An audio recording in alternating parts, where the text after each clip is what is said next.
कल कोई कुत्ता टकलो कर कल की आया नहीं तो बच्चे ना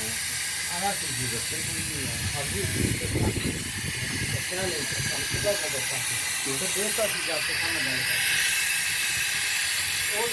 आया मोटरसाइकिल तो दो सिलेंडर है एक और बच्चा है एक वो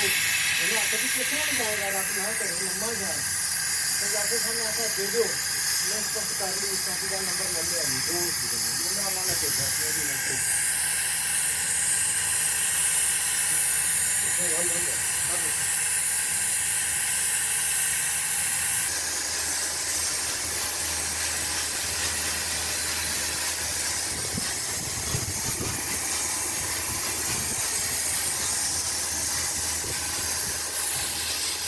ठीक है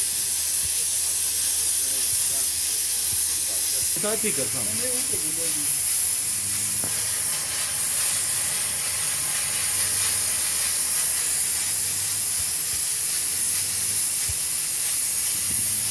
आप चलाओ